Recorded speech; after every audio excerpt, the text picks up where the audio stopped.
All right, good morning and welcome to the August 18th, 2021 meeting of the Lextran Board of Directors. My name is Jill Barnett. I'm the General Manager here at Lextran, and I will now turn it over to Adrienne Packer, our Board Chair. Good morning, everyone. Thank you for coming out to our meeting today. It is 10 o'clock and we'll call the meeting to order.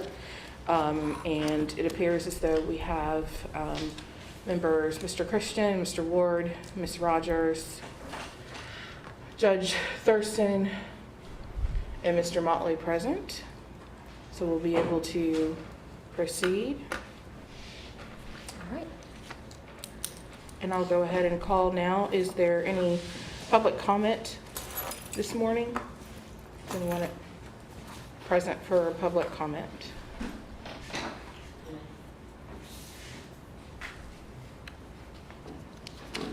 All right, seeing none, we can move right along to the approval of our July 2021 board meeting minutes. If everyone's had a chance to review those, I would entertain a motion to approve those. I have reviewed and would so move. Is there a second? Jamie Rogers seconds. Any discussion? All in favor? Aye. Aye. Any opposed? All right, motion carries. Thank you. Our chair's report will be brief this morning. I would just like to note that we are back for our second meeting in person. However, we are masked due to the changes in the status of the pandemic in our community. And most people are here present, and we do not have anyone here virtually today, and we will continue in-person meetings as long as possible. And I would encourage everyone to continue to follow CDC and transportation guidelines to keep safe and to move forward in our community with this issue. Lextran's done a great job with the staff and community service in keeping everyone safe. So we hope to continue as such. Thank you. All right. The next item on the agenda is the monthly performance report and financials. So I'll turn that over to Mr. Combs. And for board members and staff, if you would like to remove your mask while you are speaking, that is the protocol that City Council has followed thus far. That may help the audio on the streaming side of the internet. Very good. Thank you for that. Well, good morning, everyone. Happy to present to you our performance report for July. We'll start with our mission statement. We serve people in our community with mobility solutions. Some highlights from last month. We hosted a hiring event here at the Loudoun Administrative Offices that resulted in 7 applicants. I think you can look for more news in the future on our hiring attempts and efforts as we move forward. We hosted a training by C. Robinson & Associates that was diversity, equity, and inclusion, and we had 154 employees to go through that training last month. Members of Lextran staff joined Councilmember James Brown and did a ride-along in District 1 to look at bus stops and service in Mr. Brown's district. We awarded employees for their attendance in fiscal year 21. We had 49 employees who were awarded, including 15 of those that had perfect attendance last fiscal year. And in a quick note in construction on the Town Branch project, the traffic signal and pedestrian crosswalk near Bay 1, so that's near Back Alley at the Transit Center. The construction has been completed. That will go operational later this year, so if you're driving down Vine Street, you might see a new traffic signal. So that will be operational shortly. We had 4 commendations in the month of July. First, a cyclist called to commend Keisha Joyce for giving her plenty of room when she passed.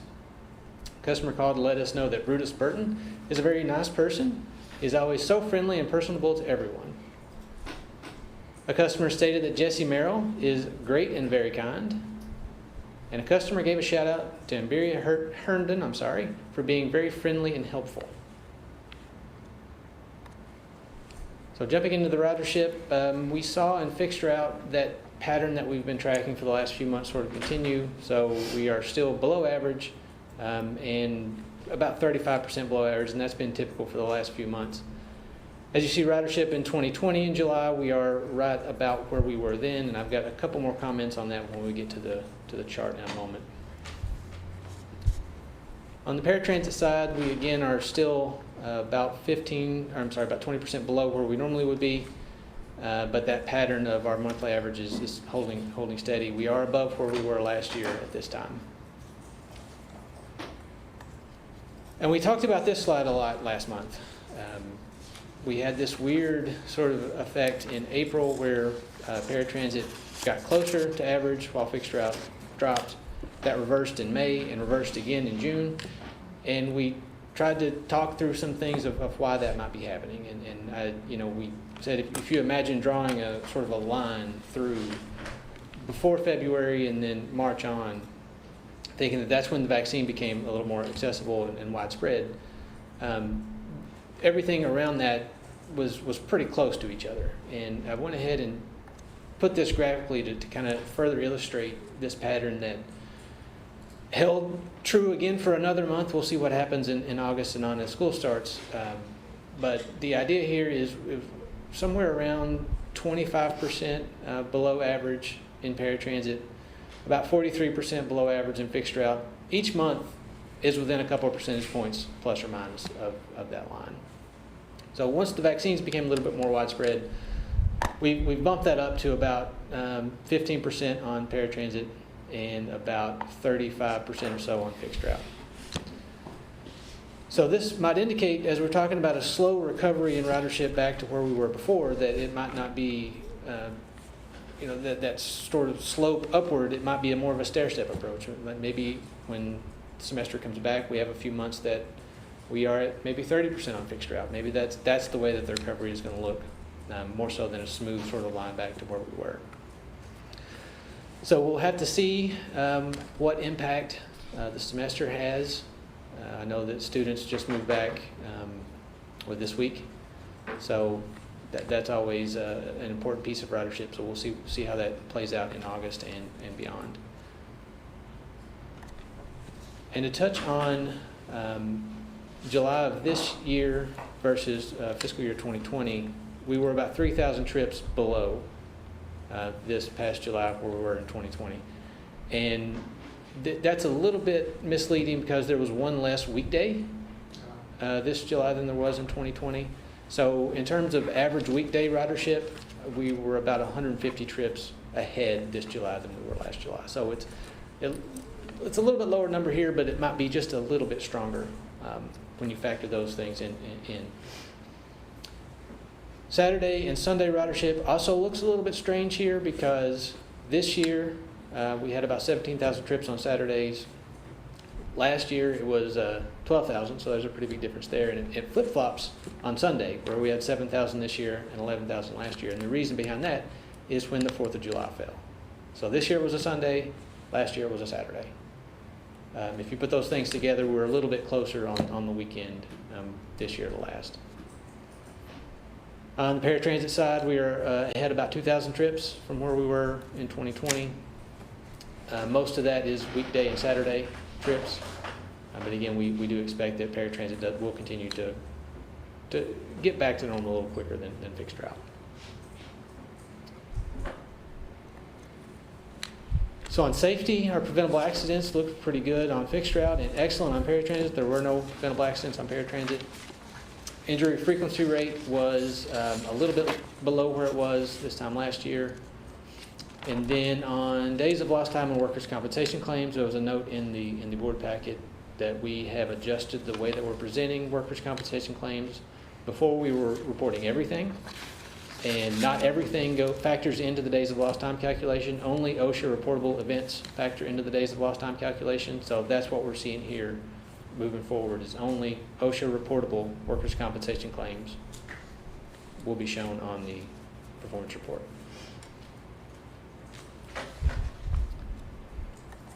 Lastly, in maintenance, we've been tracking the preventive maintenance inspections. All 51 for this past month have been completed on time. I think our streak is up to nearly 800 in a row now. So that is awesome news out of the maintenance department. And our miles between roll calls is very strong at 9,278. So we are ahead of the game there as well.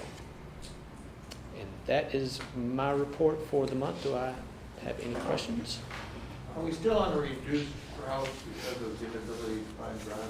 Yes.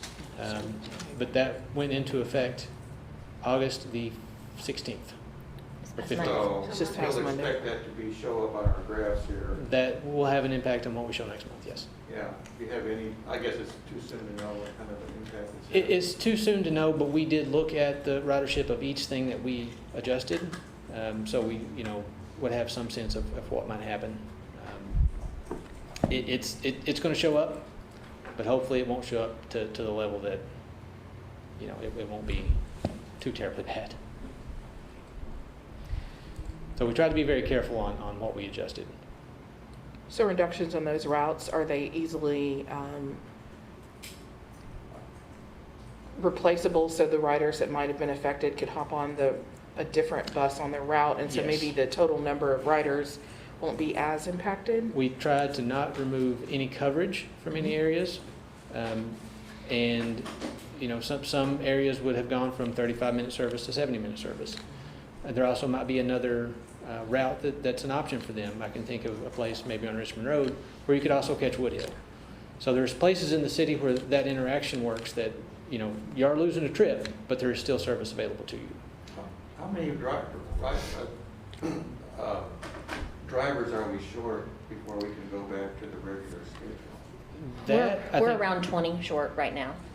Yeah, and you just said you had interviews for, We had interviews, I believe it was for 11 last month. We've had a lot of interviews. We have 7 that are getting ready to start next Monday for a new class, and we're still interviewing. We're not getting as many applications as we have in the past, but we are reviewing each one that we get. will it require that you get all 20 back before you can go on a full schedule, or can you start, as you add drivers, can you add more service? I think we could possibly step that back. We don't Piece by have to piece. wait and add all That's the what I'm service back at asking, once. yeah. Yes, Yeah, we can step it um, back. We can kind of take a stepwise approach as we get people, yes. May I ask a question? Sure. Since I'm new here, how long is the training class for the new applicants? The training class, the first week is usually for non-CDL, and they do all the prep work to get their CDLs. So then, if we have anybody that already has one, then they'll start the next week. And it's usually between 6 and 8 weeks, depending on what level of need that they have. If they need extra help with, passing a test, or if they need extra training, something like that. But it's normally 6 to 8 weeks. And is part of the training like doing a ride-along with another operator? Yes. Okay.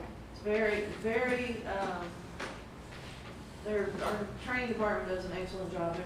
They train them not only to get their CDLs, but also they have to train them on each and every route. Yeah.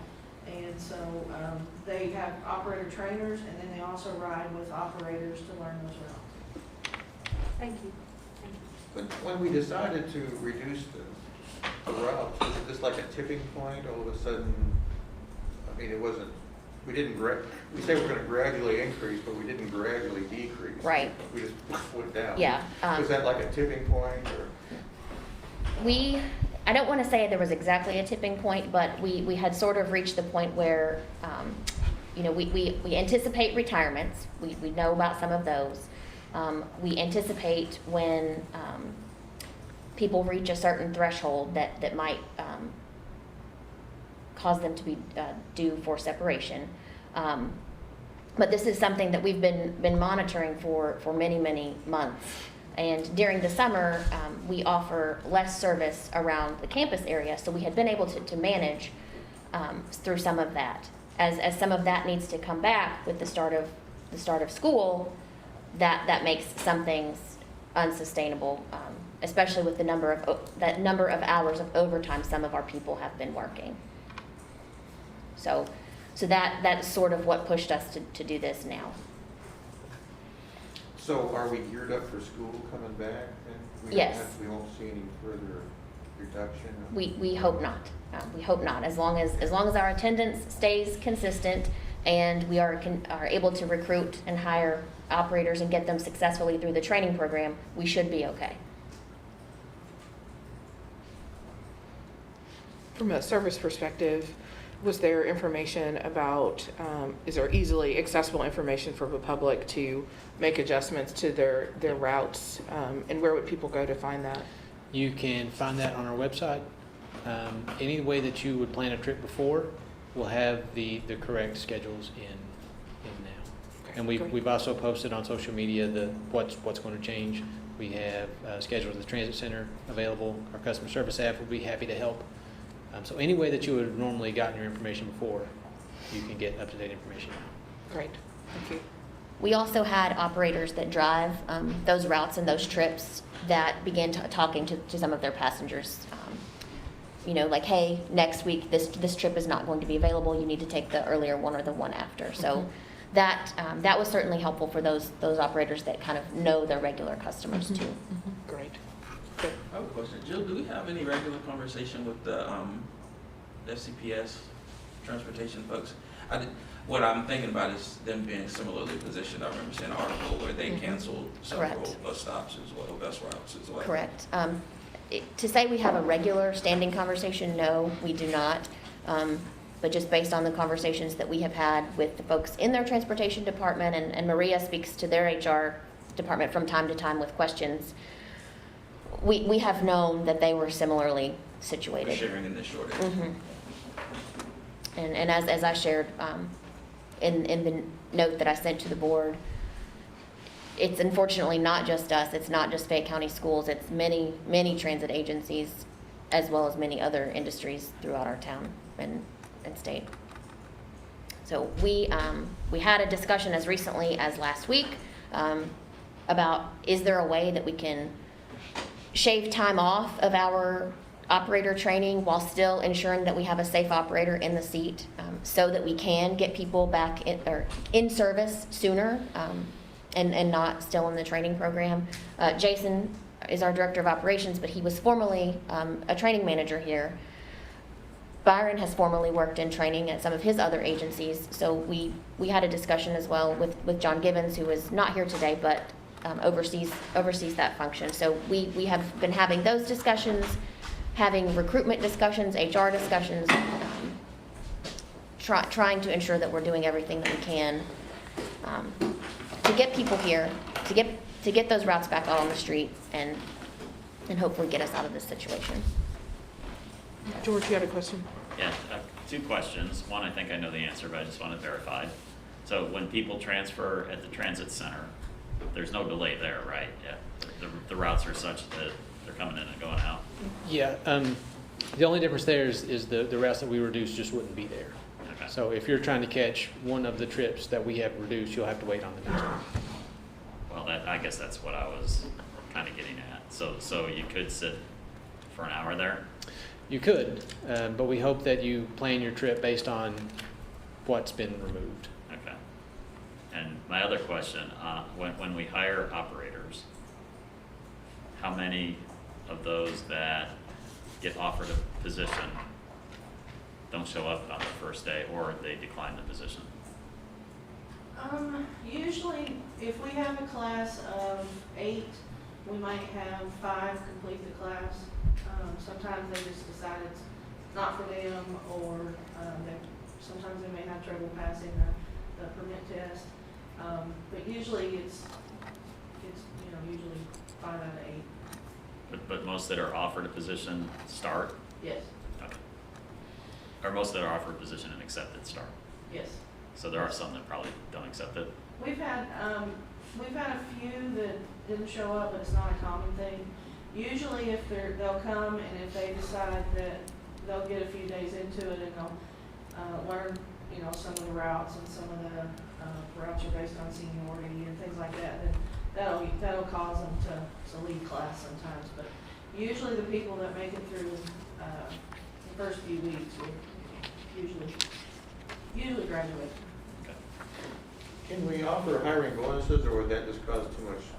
We are currently offering a hiring How much bonus. is it? Yes, what we had done for the last about 2 months was $500. We recently bumped that up to $1,000 for this next class. Because even that doesn't quite match what you could get at some other places in the community. Right. And it's really not costing us anything because we're paying so much money in overtime. It's really, Yes. We might come out ahead. yeah. Getting pushback from some of the more recent hires? Not thus far. Okay. I don't quite think, there's no one that has actually received the full 500 because of the timing, but it is not our intent to short those folks. Yeah. It was advertised as 500, but we don't intend to short them. I just mean people that you hired maybe 9 months ago or a year ago. It's not so much pushback, but it is, we have heard a little bit of the, there's all these incentives for people to come back to work, either at Lextran or otherwise. We've been here working the entire time. Yeah. So that is common. But we did give them something To say, yeah. before, right? We did, Yeah. So you have a way to address it? yes. Okay. And we are still in contract negotiations and trying to get that resolved too. Are you talking about starting wages at all in the contract negotiation? We are addressing wages, yes. Okay. We can, if you'd like, we can discuss that in closed session. One follow-up question. I know in the public sector, there's a large number of employees eligible to retire, and you also mentioned retirements. Is that the same as our demographic of drivers? Do we expect future retirements? It is not a huge number, correct, Jason? It's not a huge number, so we are not, we're not bracing for the exit of 25 employees or anything of that nature. But we do have, I think, 2 that are coming in the next couple of months in operations, and then there's also one coming in the maintenance department of someone who has 45 years of service. So those are anticipated losses later this year.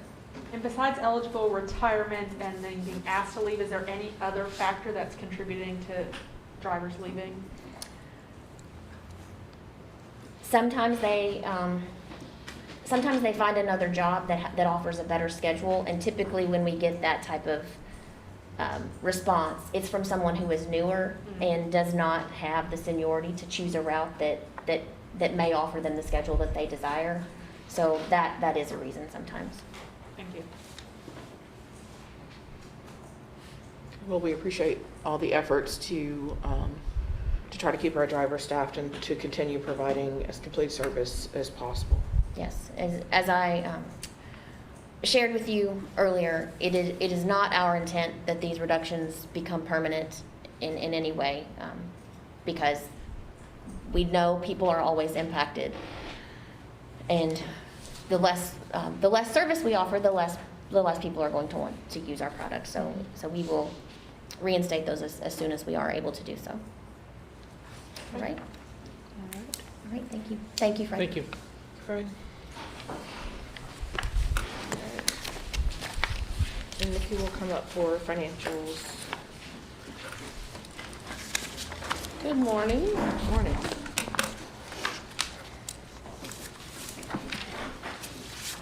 Financials for July, I say it every year, July is always my favorite month because there's only 1 month of financials to report on.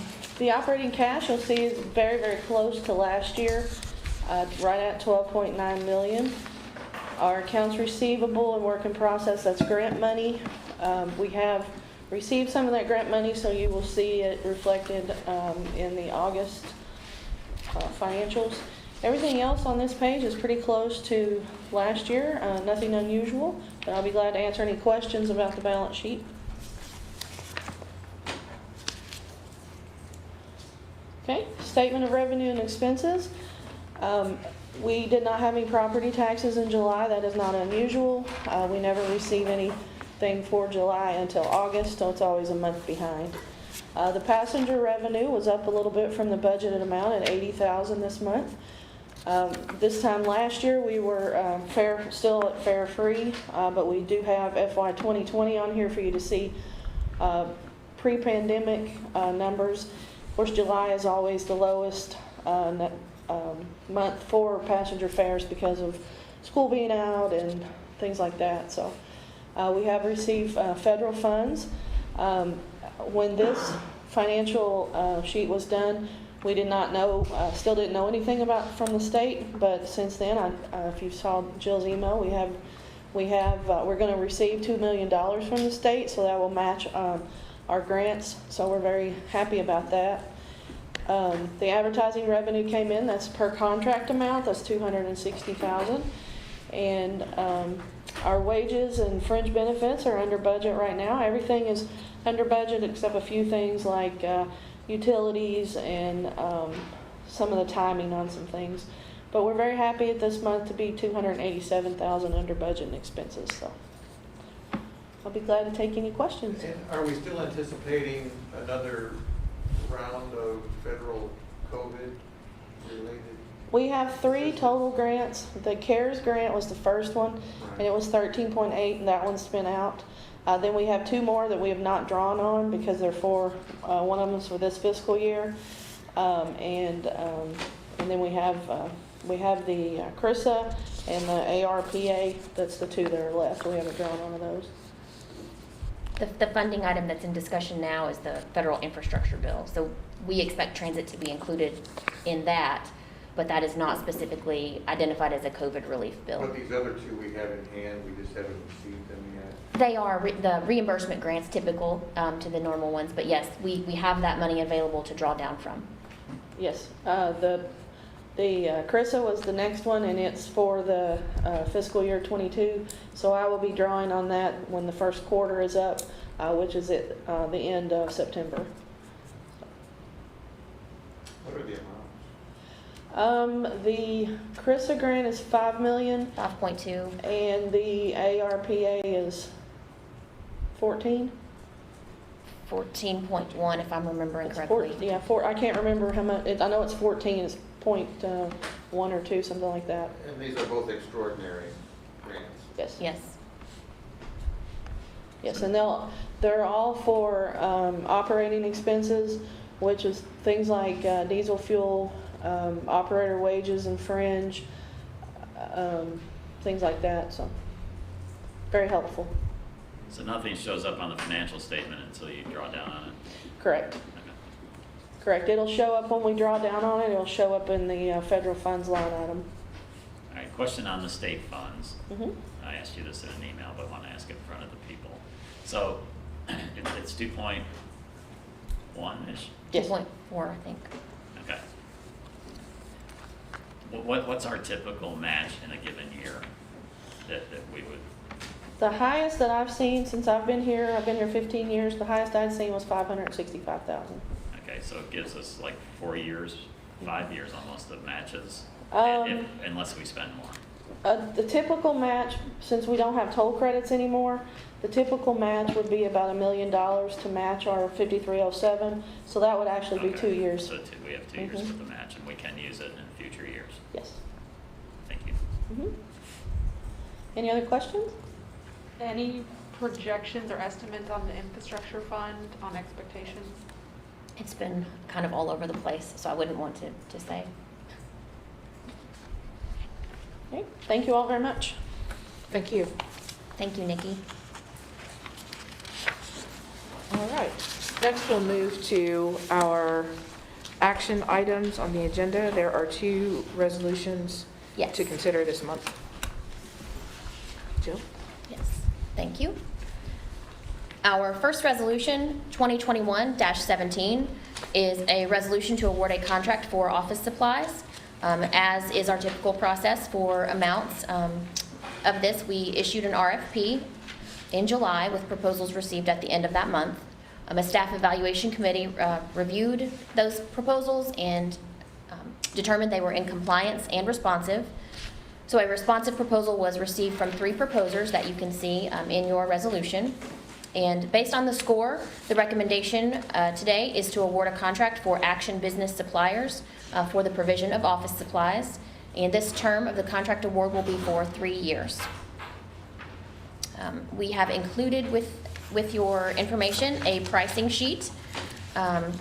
Pricing is guaranteed for 90 days, and typically it has an adjustment up or down, and they will make us aware of that certainly before we make the purchase. The source of funds for this item is our local mass transit dollars. This is not an item that we would typically spend federal grants on. And I believe that's everything that I wanted to let you know, other than this is not the incumbent that we are with now, but this was a very strong proposal with very strong references.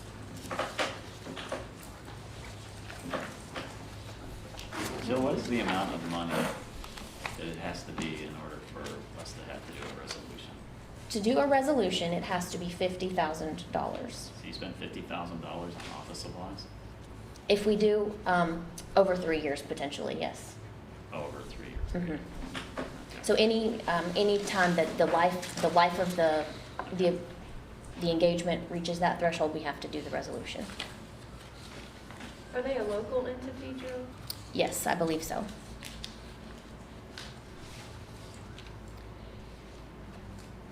If there isn't any other discussion or questions, I would entertain a motion to accept Resolution 2021-17 as written.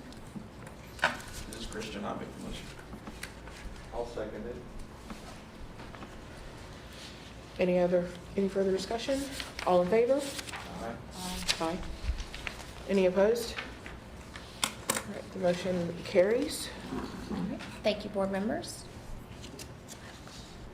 I'm sorry, I've gone the wrong direction. Here we go. There we go. Our next resolution, 2021-18, is a resolution to award a contract for electric motors. Again, this was another RFP that was issued in July, and proposals were due and received at the end of the month. Staff Evaluation Committee reviews those, looks for compliance and responsiveness. So in this case, we had 6 proposals that were received. 3 of those proposals were deemed responsive to the RFP and qualified. And those proposals are listed in your resolution. Again, the Evaluation Committee ranked those, and Kirk's Automotive received the highest ranking, and that is recommended for contract award here, as outlined in their proposal in the RFP. The term of the contract awarded to them will be for 2 years, with 1 additional option year to extend.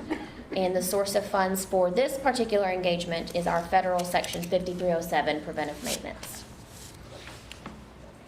If you have any questions, I would be happy to try to answer those or defer to Chris Withrow, who is here on behalf of the maintenance department today.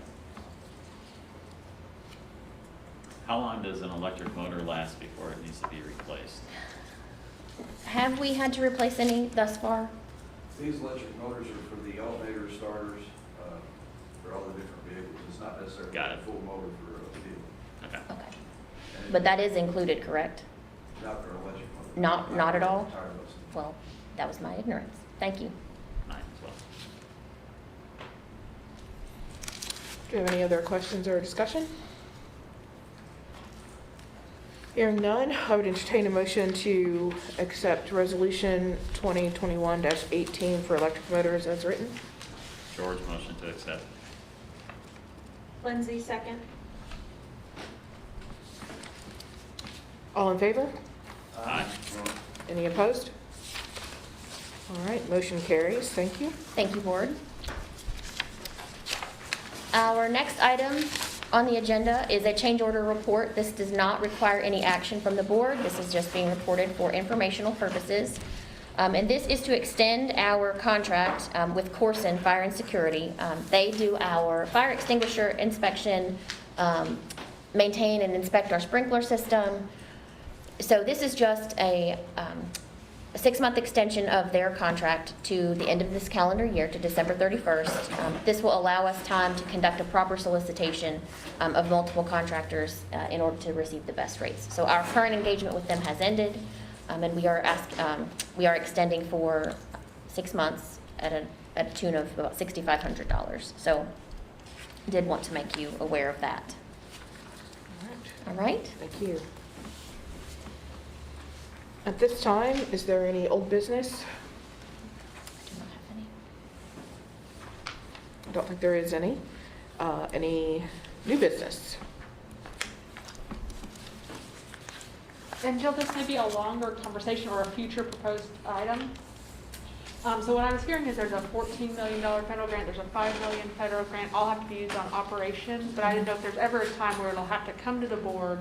We're looking at 20 million plus additional state funds, plus an additional infrastructure funds, where we need to strategically think about using those dollars. So there's something to think about as a future proposed item. Okay, and we can certainly discuss that at Finance Committee as well. Yep.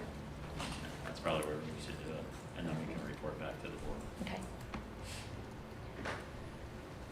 Thank you. And as a point of information, our next Finance Committee meeting is September 23rd. And we will have that meeting, and our audit will be reported at that time, then brought before the full board in October.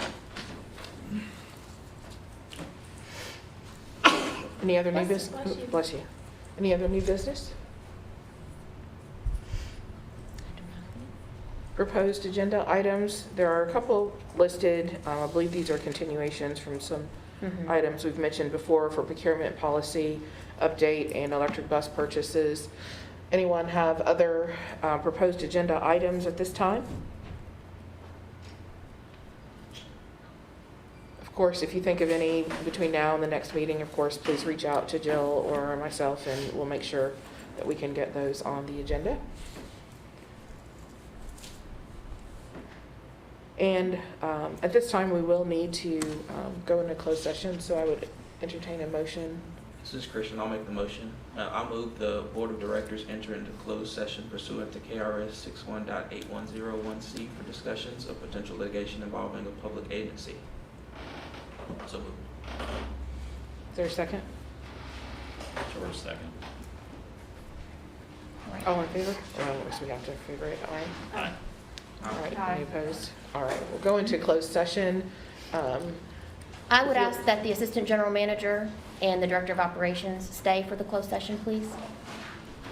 Thank you, staff.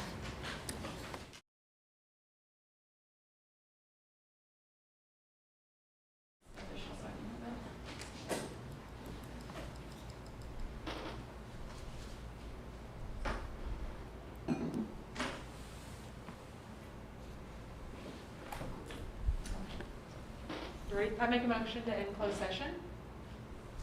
Do we have a second? Second. All in favor? Aye. Any opposed? All right, motion carries. We have ended the closed session for the purposes of litigation with no action taken. And we do have another motion on the floor. Mr. Ward, would you like to make that motion? Yes, I move the Board of Directors enter into closed session pursuant to KRS 61.8101E to discuss collective bargaining negotiations. So moved. One second. Christian second. Ward and Holly. All in favor? Aye. Aye. Any opposed? All right, motion carries. We'll enter into that closed session at this time.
I would rather you hear that stuff from us than hear it from Lance, so that's why Yeah. he didn't know yet. Yeah, Oh, no, that's okay.